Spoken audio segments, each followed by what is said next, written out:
예, 사실 피디님 저를 찾아왔을 때 빚이 얼마 정도 있었어요? 그대 한 6억이요. 6억이죠. 네, 6억이란 빚을 물기 위해서 6억만 벌면 된다고 피디님 그땐 생각했죠. 네, 그쵸. 네. 왜냐면 한 번도 돈을 제대로 못 벌어보면 세금이 얼마나 무서운 건지 잘 몰랐죠. 네, 몰랐어요. 근데 6억이라는 빚을 어쨌든 갚으려고 다양한 시도를 했는데 저는 그 빚을 그렇게 6억까지 지면서 그게 어쨌든 내가 의사결정을 잘못해서 그 빚은 졌는데 그 네, 빚을 지면 이게 그 한 인간이 원래는 빚이 없었을 때랑 피디님 네, 빚이 있었을 때랑 이 두 가지를 다 알고 단 말이에요. 근데 음, 저는 김지순이라는 사람도 그렇지만 어느 누군가가 내가 지금 빚이 있는데 저 여자의 마음하고 나 비슷한데 약간 이런 느낌을 받을 수도 있단 말이에요. 그래서 네, 저는 그냥 1위님이 그걸 표현해 줬으면 좋겠어요. 빚을 6월 져봤더니 삶이 네, 이렇더라. 뭐 뭔가 이런 어떤 뭐 불편함은 이런 거 있더라. 아니면 음, 심지어 이런 공포감이 있더라. 심지어 막 나는 이런 어떤 막 불면증이라든가 이런 병까지도 막 걸릴 수 있는 맞아, 어떤 그런 맞아. 것도 있더라. 뭐 어쨌든 다양한 그 불편함에서 필히 느끼는 그 감정들을 최대한 기억나는 걸 끄집어서 한번 표현해 줬으면 좋겠어요. 네, 네. 우선, 제가 이렇게 빚이 있다라는 것 자체가 몰랐고요. 제가 1억을 몰랐다는 게 무슨 처음에 말이에요? 어느덧 6억이 됐네 였어요. 아, 그러니까 거기서 이거를 계속 시작점이. 생각할 수가 없으니까, 그러니까 어느덧 빚을 계속, 이 빚도 사업을 하기 위한 빚이 아니었잖아요. 네. 저는 그냥 계속 돌려막기였어요. 그러니까 첫 실수, 돈을 300만 원 번 남편의 월급에서 지혜롭게 사용했어야 했는데 아, 300만 원 풀 플러스 생활비가 다 빚이었으니 그게 7년, 8년 되면 누적이 되잖아요. 근데 그런 생각을 그때는 없었고 그리고 아이를 낳으면서 불안 심리가 있었어요. 그러니까 남편이 저희는 주말 부부였거든요. 네. 주말이나 보름 만에 그러면 제가 아이를 낳고 아이가 아프고 처음 낳는데 그렇죠. 그리고 네, 처음 낳는데 남편은 이제 건설 일을 한다고 계속 타지로 돌아다니면서 제가 무서운 거예요. 그게 이제 우울증이잖아요. 아이 낳으면 좀 우울증이 있다고 하잖아요. 그렇죠. 그렇죠. 예. 그러니까 저는 그게, 그냥 그 안에서 잘 살아야지가 안 되고, 남편이랑 같이 살아야 되는데, 남편이랑 살아야 되는 데만 하나만 그 붙잡으니까 그때 몇 힘들었던 거예요. 년도였고 그때 필이 몇 살이었어요? 그때가 제가 32살에 아이를 낳았거든요. 30에 결혼해서. 그러니까 32살에 낳아서 1년을 그때부터 이제 제가 이제 막내를 35, 12월에 낳았거든요. 그러니까 3년 동안에 아이 셋을 낳으면서 낳고 키우고 낳고 키우고 이렇게 3년을 한 거예요. 그게 거진 진짜 대단하죠. 그러니까 한 와. 5년 정도가 남편이랑 그렇게 떨어져 살았던 거예요. 그럼 여자가 울산에서. 몸이 좀 어느 정도 회복이 안 된 상황에서 그러면 망가지지 네, 않아요? 망가졌어요. 그러니까 망가지고 있다라는 것 자체도 모르고 나 왜 이러지? 그러니까 그런 어, 우울감과 그런 힘듦을 보상 심리 결핍이 있는 거예요. 저는 맞아. 예. 남편이랑 같이 살아야 되는 그거를 집을 제가 인테리어를 또 이제 빚을 져서 인테리어를 했단 말이에요. 집이 되게 예쁘게 꾸몄어요. 제가 자체적으로. 그러니까 그게 시작이었어요. 제가 그것도 돈을 빚을 드물게 못 쓰. 거기서부터 그죠? 빚을 지고 한 그러니까 거예요? 저의 빚은 어, 집을 사는 걸 진짜 거의 100% 500만 원 빠고 나머지 2억 천에 대한 거, 2억 5백에 대한 게 진짜 풀 대출이었어요. 그러니까 자부담이 없이 올 대출에 남편 월급에 300만 원 안에서 대출까지 내면 딱 300인 건데 거기에 생활비가 저희가 아이도 낳고 그렇죠. 산후조리도 집에서 부르고 막 애 낳는데 몇백 이렇게 하잖아요. 그러니까 그 생활비가 누적된 것이 생활비가 이제 빚인데 걔가 이제 누적으로 돼서 계속 대출 뭐 쓰고 이렇게 하면서 살다가 근데 제가 또 이제 우울했잖아요. 남편이랑 떨어져 산다는. 그럼 보상 심리로 아이들 물건 사고 아, 집안을 꾸미는 거에 제가 우울을 달랬어요. 이랬어. 그러니까 근데 그 힘듦을 그냥 인정하고, 그래, 너가 힘드니까. 그러면 또 다른 거에 취미를 받던지 아이랑 그걸 가야 되는데 전 너무 무서웠던 거예요. 이 생활을 언제까지 해야 되지? 근데 알고 정신을 차리면 또 너무 빚이 왜 이렇게 자꾸 빚이 늘지? 불안은 한데 저는 계속 그래, 지금은 어쩔 수 없어. 언젠간 내가 또 이거 야, 빚 다 갚으시. 이런 생각으로 겉으로 살았던 봤을 게 때는 빚진 사람이 제일 잘 살았네. 네, 맞아요. 겉으로 겉으로 봤을 때. 봤을 땐. 네, 집도 진짜 사람들이 오면 정말 예쁘다. 막 이 정도로 어, 살았고. 근데 저는 제 안에서 불안해서 항상 제 입에선 이 빚 어떻게 갚아야죠? 이런 말만 제가 입에서 많이 나왔더라고요. 이렇게. 어, 그러니까 남들 보기엔 얘는 왜 지가 집 사서 저렇게 잘 지내는데 뭐 어려움도 없어 보이는데 쟤는 왜 저래? 이러한 느낌을 가끔 한두 번 받은 적이 있었거든요. 얘기하다 보면. 예, 근데 이제 그게 제 안에도 불안은 했던 건데 막상 제가 일 나갈 수도 없고 저는 아이를 키워야 되는 엄마고 그리고 처음 엄마가 돼봤고 근데 결혼해서 남편이랑 떨어져는 살고 그거를 문제라고도 보지 않고 그냥 시간 지나면 괜찮아질 거야라고 또 그냥 합리화를 시키면서 살았다가 결국엔 그게 딱 이제 큰 핵심이 되는 게 투자를 이제 거기 그 상황에서 그때가 대출이 한 4천 정도가 있었을 거예요. 생활비로 늘어난 4천 정도가 있는 상황에서. 근데 또 이제 가족들이 언니들이 너 이거 갚고 그다음에 그냥 나한테 싼 이자로 해. 그래서 갚았는데 빚은 다시 늘어나고 그 언니의 빚은 또 그대로 있고 이렇게 해서 이제 눈두덩이에 불어난 아, 상황이 불안하니까 이제 제가 어, 어떻게 이제 소개로, 저희 이제 친정 엄마의 소개로 무슨 화장품 투자 회사에 네. 엄마가 그, 만약에 1억을 넣으면 한 5% 나오니까 400만 원, 500만 원씩 이자가 나오는 거예요. 월 5%예요. 근데 엄마가 3년을 그걸 했다고 하셨고, 그리고 엄마도 빚을 상환하셔서 여유 있게 생활하시는 모습을 보고, 그냥 저는 이건 그냥 되겠네? 하고 그냥 그 막 투자 그때 제가 1등급이었어요. 그 신용 등급이 1등급에 카드가 새마을금고 다녔으니까 많았을 거 아니에요. 카드론으로 다 대출 받아서 1억 정도가 되는 거예요. 그렇게 해서 돈을 한 4개월 정도 한 500만 원씩 해서 카드론 내고도 돈이 여유가 생겼으니까. 근데 어느덧 제정신이 차려진 근데 이거를 저희 남편이 모르고 했을 때니까. 근데 그리고 나서 불안 심리가 이제 현실로 점점 자각이 되는 거예요. 이러다가 회사 망하면 어떻게 되지? 그것도 1억인데?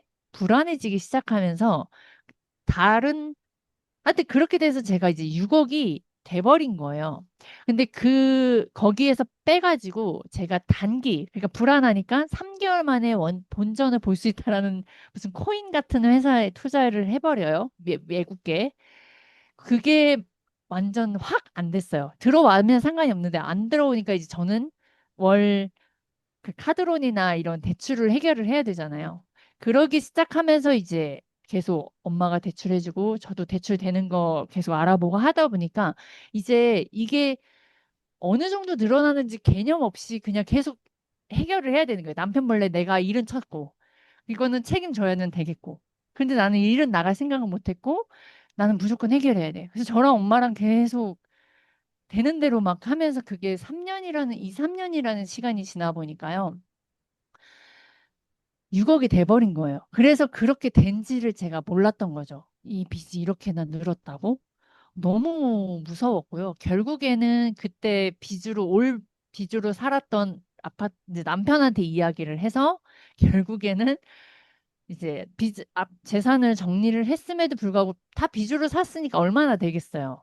그러다 보니까 정리를 했음에도 해결이 안 되더라고요. 예, 네. 뭐 아무튼 그런 우여곡절 속에 저의 불안함은 제일 중요한 건 남편과 같이 했다면 같이 어떻게든 이겨내자인데 저는 저 혼자 스스로 판단을 해서 가정주부가 일하지도 않는 사람이니까 얼마나 무서워요. 그죠? 그리고 애는 애대로 또 중간에 아픈 아이도, 뭐 아토피로 아픈 아이도 있고, 근데 또 남편은 나가면 저는 애 셋 데리고 아픈 애들 아프면 또 막 어떻게 가야 될지 불안한 게가 있었죠. 그러면서 제가 어느 날 자다 깨면 이제 현실로 다가온 거예요. 그때는 반드시 될 거다라고 했기 때문에 그랬는데 점점 이러다가 나 잘못될 수 있겠구나. 순간 들면서 새벽에요. 잠이 깨면서 심장이 안 쉬어질 것만 숨이 차고 어, 왜 이렇게 심장이 벌렁벌렁 거리지? 나 죽겠다 이러면서 이걸 어떻게 견디지? 근데 없는 거예요. 아이들밖에. 그래서 너무 무서워서 그 심리는 뭐 지금도 아예 없진 않아. 가끔 이거 만약에 진짜 이러면 어떡하지라는 중간 가끔 한 번 나가요. 근데 그때 그런 심리가 이게 공황장애 같은 건가 싶어요. 아, 네. 그러니까 심장이 벌렁벌렁 숨이 안 쉬어질 것 같아서 너무 무서웠어요. 공포스러웠어요. 그게 그걸 어떻게 견디지였어요. 너무 그건 지금도 생각하면 무서워요. 이러다 죽겠구나. 근데 무서운 응. 거는 그게 무서운 게 아니에요. 죽는 것보다도 아이들 놓고 죽는 거가 더 무서운 거예요. 아, 아이들 없는 엄마, 그러니까 엄마 없이 있는 아이들 있잖아요. 그게 너무 무서웠어요. 저는. 제가 그, 느껴지는 거 이거예요. 한 네. 인간이 망가지는 건 방향이구나. 이게 느껴졌어요. 음. 왜냐하면 피디님의 지금 그 방향이 뭐였냐면, 대, 대출을 잘 할 수 있는 여건이 되다 보니, 그 조건이 되다 보니까, 맞아요. 대출, 또 대출, 거기다가 또 옆에서 가족들이, 그걸 대출을 물고 더 싼 금리로 내가 해줄게 해가지고 그걸 했는데, 맞아요. 그걸 물어서 없애는 게 아니라 이게 원래 됐던 거다 보니까 여기에 이미 중독돼 있어. 맞아요. 그래가지고 여기에서 가족들의 상환해서 가족들이 그걸로 대출을 해준 걸 금리 인하 되다 보니까 더 싼 금액으로 어때요? 레버리지 쓴 거예요. 이 네, 가족들 네, 거를. 네, 맞아요. 근데 여기 네, 것도 어때? 중독돼 있다 보니까 여기 것도 계속 가져가고 싶고. 맞아요. 이게 딱 공돈이라고 생각한 거예요. 그 당시에는. 네, 네, 왜냐면 이자만 내면 되니까. 근데 그 이자가 한 달 한 달 대충 그때는 계산해 봤을 거 아니에요. 네, 요 네, 정도면 감당되겠다라고 해가지고 이걸 했는데 생각보다 저지르고 보니까 맞아요. 그러니까 이런 거야. 주식을 사놓고 기도를 하는 거랑 마찬가지. 제발 네, 말아주시옵소서. 제발 이대로 망하지 않는. 근데 기준은 한두 가지 기준만 가지고 주식을 산 거야. 원래는 한 맞아, 100가지, 뭐 1000가지 뭐 이상의 그 중요한 핵심의 기술을 보고 다양한 관점에서 주식을 사서 모아야 되는데 한두 가지만 보고 좀 직감적으로 감정적으로 이제 그런 대출을 한 맞아요. 그 방향성이 피디님이 맞아요. 이렇게 만들었네. 네. 그러니까 심폐소생술처럼 그냥 그 앞에 닥친 것만 빨리빨리 해결해서 시간을 벌자. 이거였어요. 제가 왜 다시 이렇게 돌아보면 대출이 돼? 그래도 이번 달은 버텼다. 그러니까 이렇게 늘어난 거예요, 진짜로 말씀하신 대로. 예. 그렇게 네. 살아와서 그게 너무나 무서웠고 두려웠고 그리고 이제는 이걸 어떻게 해결하지였어요. 제가 제 손에서 끝났어요. 그러니까 제가 처음부터 만약에 1억 투자한 거에서 남편한테 여보 나 이런 상황에 이렇게까지 갔어. 라고 했고 그때 뭐 개인 신용 회복을 하든 그때 찾아갔었다면 됐을 건데 그럴 용기도 없었고 아, 무서웠고요. 두려웠어요. 근데 그거를 제가 혼자 또 대출이 되는 사람이었으니까 되겠거니 혼자 풀어내려고 했더니 이게 늘어난 거예요. 그러니까 이걸 그것도 위해서 이걸 판단을 빨리 맞고 해야 돼요. 이걸 위해서 이걸 예. 맞고 이걸 위해서 이걸 맞고 네. 우리가 그걸 크게 규모로 크게 가져가면 리먼 브라더스 그래서 망했거든요. 그러네요. 진짜 극역이네요. 흑역이잖아요. 지금 피디님은 네. 작은 어떤 규모라고 하면 그걸 네. 스케일 크게 하면은 전체 국민을 대상해서 그렇게 주택담보라든가 그렇게 진짜 고양이 이름으로도 주택담보 됐다라고 하는 건 끝난 거잖아요. 너무 부실한 진짜. 예. 대출을 많이 해준 거죠. 완전 신용이 꽝인 사람들마저도. 맞아요. 아, 그 방향성이 진짜 무서운 건데 진짜 무서워요. 지금 그리고 피디님은 만약에 지금 피디님은 그러면 이런 어떤 경험을 했잖아요. 네. 근데 이 경험을 한 다른 여성분들도 또 많을 것 같은데 음, 아, 참 이거는 어떻게 그 사람들한테 좀 좀 강력한 요런 메시지로 딱 때려가지고 야 너희들 요런 상태니까 요거 조심해라고 할 수 있는 어떤 경고장이라고 이런 것들을 좀 어떻게 이 인터뷰에서 좀 날려줄 수 없을까요? 그게 그러니까 지금 뭐 본인이 현재 만약에 저처럼 뭐 1억, 2억, 3억 빚이 있어요. 실수를 할 수 있어요. 이게 어찌됐든 뭐 사업을 해서 망하든 뭐 재투자 투자하다가 망할 수도 있고 여러 가지 종류인데 저는 그 안에서 스톱할 수 있었으면 좋겠어요. 그러니까 이게 제가 용기가 있었다면요. 그냥 부딪히면 되는 거였거든요.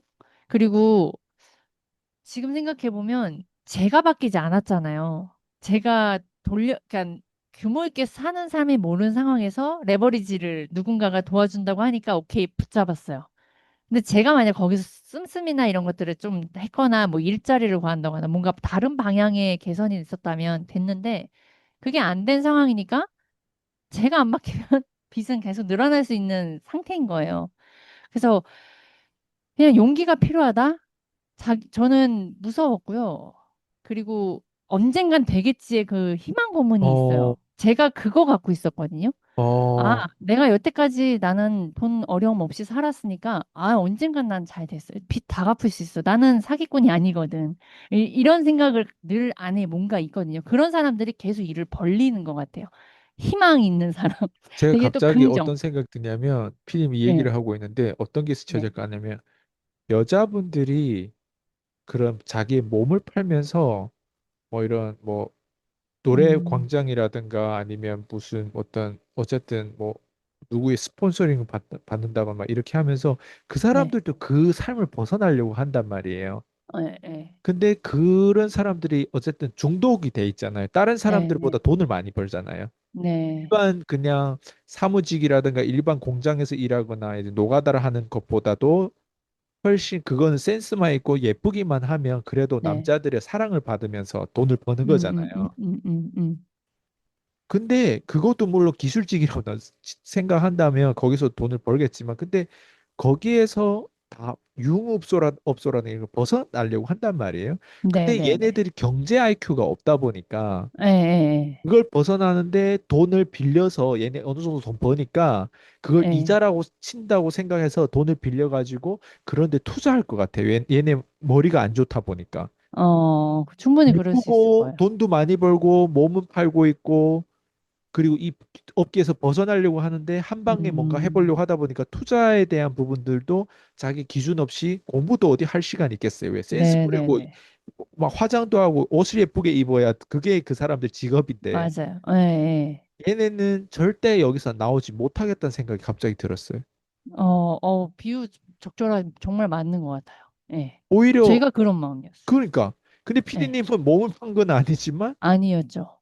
근데 근데 그게 경제 비슷, IQ가 없었던 예, 예, 사람이잖아. 예, 예. 제정신이 맞아요. 아니었단 말이에요. 돈 씀씀이에 대한 부분들도 그렇고. 네, 네, 그리고 얘네들도 사실 맨날 술나 먹고 이렇게 하다 보니까 정상적인 삶은 살고 있지 않아. 박쥐처럼 산단 말이에요. 저녁에나 맞아요. 활동하고. 그게 네. 뭐냐면 피디님은 보상의 심리로 뭔가 뭔가 인테리어 하고 하는 건 그 인간의 본성이다 보니까. 음, 근데 얘네들 같은 경우도 보상 심리로 돈을 또 많이 벌고 또 많이 이제 브랜드라든가 좋은 가방이랑 그때 막 사고 하는 거예요. 근데 벗어나려고 하다 보니까 또 똥을 피하다가 더 큰 똥차에 이제 치이는 거죠. 예, 예. 갑자기 이게 스쳐 지나갔어요. 이 두 가지 비유가 같은 속성이라는 생각이 들어요. 돈에 대한 게임에 대해서. 맞아요. 예. 맞아요. 제가 그래서 만약에 우리가 있잖아요. 이것만 하면 될 거야. 그러니까 소망은 똑같아요. 여기서 네. 벗어나고 싶다는 소망은 똑같거든요. 근데 그 과정이 이것만 하면 괜찮겠지? 요것만 하면 괜찮겠지? 그 다음을 자꾸 바라는데 거기에서 멈추거나 내가 다른 길을 방향을 틀지 않으면 더 밑으로 구렁텅이로 빠지는 거. 그러니까 근데 그거를 계속 주변에 똑똑한 사람이 없는데 어떻게 멈춰요? 없어요. 못해요. 그래서 멈출 제가 수가 없어. 멈출 수 없어요. 맞아요. 그게 당연한 거가 되고 본인이 그걸 파악을 못 하게 되는 것 같아요. 인지를 못 하잖아. 제가 맞아요. 제가 투자의 길로 갔잖아요. 저희 엄마가 투자해서 그 회사 사람들을 알게 됐잖아요. 그리고 나서 저희 엄마가 저희가 그런 엄마가 아니었어요. 저희 엄마도 여기 성실히 그냥 열심히만 일하시는 분이었거든요. 근데 한번 거기에 맛을 들이게 되면요. 거기에 연결된 사람들하고 계속 맞아. 인과관계가 연결이 돼요. 그러니까 엄마 소개로 제가 알게 됐고, 그리고 나서 코인으로 넘어갔잖아요. 코인으로 그 사람이 연계되니까 또 코인에 맞는 또 그 위 스폰서라고 하죠. 그 사람이랑 연결돼서 이제 다이렉트로 저한테 오는 거예요. 그렇게 되면서 여기 했는데 안 됐어. 이거 하면 또 된대. 그래서 또 맞아. 여기로 가서 또 하게 되고, 왜냐면 저희는 빚을 그 원래 했던 1억에 대한 빚을 빨리 없애야 되는 게 간절한 사람들이니까 간절하고 급하고 조급한 사람들의 심리를 이용할 수밖에 없는 거예요. 그래서 그런 사람들하고 연결돼서 거기서 어느덧 제가 이제 끝까지 갔을 때, 아, 내가 어느덧 주변의 사람들이 이런 사람으로 되었네가 딱 들어져서 여기를 나와야겠구나가 됐어요. 그러면서 와. 제가 책을 본 거였고, 그러면서 아, 살이 위험하구나. 내가 건강하지 않구나. 그래서 이제 책, 그다음에 건강, 살을 빼는 거에 집중하면서, 그러니까 다른 쪽으로 빠진 거죠. 제가 그걸 하지 말아야 돼가 아니라.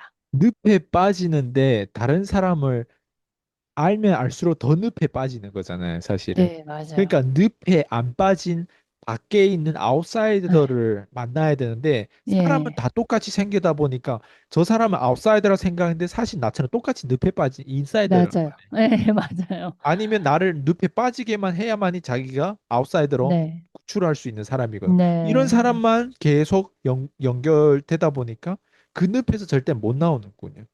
네, 진짜 맞아요. 와, 그러면 빚을 진다라고 하는 거, 그리고 거기서 빠져나오는 거라고 하는 건, 진짜 이거는 거의 마약 중독 셈이, 맞죠. 왜 빠져나오기 진짜 어렵네요. 이거는 머리가 웬만히 똑똑해가지고는 못 빠져나오겠네요. 똑똑하거나 본인이 여기에서 벗어나야 된다라는 게 인지가 되는 순간, 왜냐면 계속 그렇게 쭉 살아왔던 사람이 아니라 안 살다가 잠깐 방황을 이런 상황을 선택을 해서 처음 경험을 해보는 거잖아요. 이 투자의 개념으로. 예, 그러다 보니까 어느덧 자기 자신의 주변 가족들, 친척 가족들 있죠. 너 왜 그래 자꾸? 라는 말을 들리는 거예요. 원래 이랬던 사람처럼. 제가 뭐 예를 게임 중독됐던 사람처럼 야, 너 왜 그래 자꾸? 이라는 말을 듣는 순간 제가 인지가 됐어요. 내가 언제부터 이렇게 투자했던 사람으로 가족들한테 비춰졌지? 이런 거가 제가 인지가 딱 되는 순간 내가 이거 왜 이렇게 됐을까? 근데 어느덧 저도 모르는 거예요. 제가 옛날부터 20대, 10대 때부터 투자했던 사람이었나? 이런 다단계나 막 이런 거 했던 사람이었나 착각하고 있었어요. 왜냐면 한 번의 실수가 너무 컸기 때문에. 근데 알겠어요. 아, 내가 지금 주변 사람들이 이런 사람들을 몰려 있구나. 인지가 된 순간 그래요. 나가야겠구나 싶었어요. 음. 오늘 이걸 정리하자면 누구나 빠질 수는 있어, 늪에. 근데 졸업을 하자, 이거야. 네, 졸업하자. 유치원에 들어갈 수는 있어. 유치하잖아. 네, 모르면서 무지하잖아. 근데 네. 유치원을 졸업하고 초등학교는 가자. 초등학교도 들어갈 수 음, 있어. 그냥 빠지지 말고 또 졸업하자. 졸업하자. 네. 예를 들면 네트워크 뭐 다단계 하는 사람들은 다단계를 졸업 못하는 경우가 있고 지금 피디님처럼 음, 음, 비트코인이라든가 이런 사람도 그런 걸 졸업을 못하는 사람도 있고 계속 음, 빠져. 음. 그러니까 빠지면 안 되는군요. 결국엔. 네, 네. 오늘 포인트는 빠지면 안 되고 나쁜 쪽으로 빠지면 안 그렇죠. 된다. 졸업해야 되는데 그럼 어떻게 네, 졸업할 거냐라고 봤을 때 네. 아웃사이더를 무조건 찾아야 되거나 아니면 내가 그 운이 환경으로 좋게 들어가거나. 인지를 해야 되는데 그걸 인지 못하면 근데 인지하기 맞아요. 정말 어렵지 않아요? 어려워요. 그러니까 제 성향, 제 케이스는 다른 케이스 같아요. 근데 보통 사람은 그냥 거기에 젖어들어요. 이해돼요. 그래서 예, 못 주변에 빠져나와요. 그런 사람들 뭐 못 빠져나온 사람들은 뭐 너무 많더라고요. 심지어 제 네, 주변에 측근에도 못 네, 빠져나온 사람들이 있으니까 그게 무슨 말인지 알 네. 것 같아요.